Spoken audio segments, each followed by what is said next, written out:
آپ اس کے منہ نہ لگیں, یہ تو نون لیگ والوں نے ادھر لگوایا ہوا ہے. تو اس کے بعد وہاں پہ رونا پیٹنا چیخو پکار تھی. میں نے دوبارہ فواد صاحب کو فون کیا, فواد کو میں نے کہا کہ فواد صاحب یہاں پہ اس وقت خواتین کو مارا پیٹا جا رہا ہے, ان کو زبردستی جو ہے بس میں لوڈ کرنے کی کوشش ہو رہی ہے, اور یہ آپ چیخو پکار کی آواز خود سن لیں. تو وہی وہ جو اشفاق بڑائچ ہے وہ شاید میری بات سن رہا تھا, اس نے دوبارہ مجھے دھکا دے دیا. تو پھر میں نے وہ فون, میری کال جو ہے وہ ڈسٹرپٹ ہو گئی. اس کے بعد پھر وہاں پہ جو صورتحال تھی کہ ایسا لگ رہا تھا کہ شاید یہ انلیگل امیگرینٹس ہیں, یہ کوئی غیر ملکی تارکین وطن ہے, یا یہ افغان مہاجرین ہیں, اور یہ بغیر ویزے کے پاکستان آ گئے ہیں, اور بلوچستان جو ہے وہ کوئی دوسرا ملک ہے, تو وہ ان کو زبردستی کہہ رہے ہیں کہ ہم تمہیں بلوچستان چھوڑ کے آئیں گے.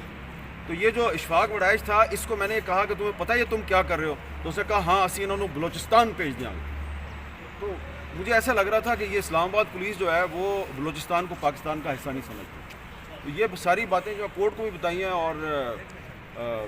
اور بھی وٹنسز تھے وہاں پہ. اسد اقبال بٹ صاحب جو ہیں ہیومن رائٹس کمیشن کے چیئرمین, انہوں نے بتایا کورٹ کو کہ میں اس بس کے سامنے کرسی ڈال کے بیٹھ گیا, اور میں نے کہا کہ میں ان کو یہاں سے نہیں جانے دوں گا. تو اس معمر آدمی ہیں, بزرگ ہیں, ان کو بھی زبردستی وہاں سے ہٹا دیا گیا.